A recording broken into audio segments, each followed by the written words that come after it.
జీలకర్ర బెల్లం పెట్టుకోవడం సుముహూర్తం కాదు. నేను కొన్ని పెళ్లిళ్ళకి వెళ్ళి చూసి సిగ్గుపడుతుంటాను. ఆ పిల్లని జీలకర్ర పెట్టమంటారు, బెల్లం ఈ పిల్లాన్ని పెట్టమంటారు. పెట్టేసిన తర్వాత పురోహితుడు లేచి వెళ్ళిపోతాడు. ఆ కళ్యాణ మంటపంలో 1000 మంది ఉంటారు. గూడ జారిపోతుంటుంది వాళ్ళిద్దరికి. వాళ్ళిద్దరు ఏమనుకుంటారంటే పాపం అలా జీలకర్ర బెల్లం పెట్టుకునే కూర్చోవాలా ఉందనుకుంటారు. ఇలా పెట్టుకుని ఉండిపోతారు ఇద్దరు. ఈ వచ్చిన వాళ్ళందరూ అక్షతలు ఇస్తుంటారు. దీనికి తోడు ఇంకోడు ఉంటాడు. పాపం ఆయన తప్పే ఉంది, వీడియో సరిగా తీస్తే కదా డబ్బు ఇవ్వడం. అందుకని వేస్తూ ఒకసారి మళ్ళీ నటన చెయ్యాలి. వాళ్ళు ఈ మెడతగిపోయిన కోళ్ళల్లా ఇలా తిరిగి చూస్తూ ఉండాలి. ఓ పక్క మెడనిప్పి, ఓ పక్క గోడనిప్పి. తీయచ్చో తెలియదు, తీయకూడదో తెలియదు. పాపం వాళ్ళకి ఏం తెలుస్తుంది? అసలు అది కానే కాదు సుముహూర్తం. జీలకర్ర బెల్లం పెట్టుకోమని లేదు సుముహూర్తానికి.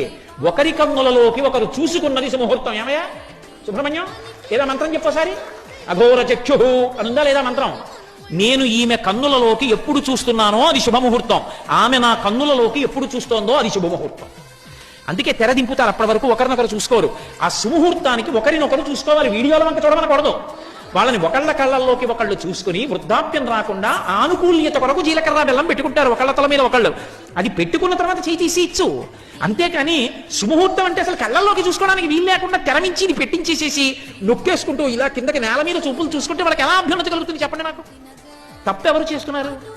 నేను చెప్పాలి నా కొడుక్కి, నేను చెప్పాలి నా కూతురికి పెళ్ళయ్యేటప్పుడు.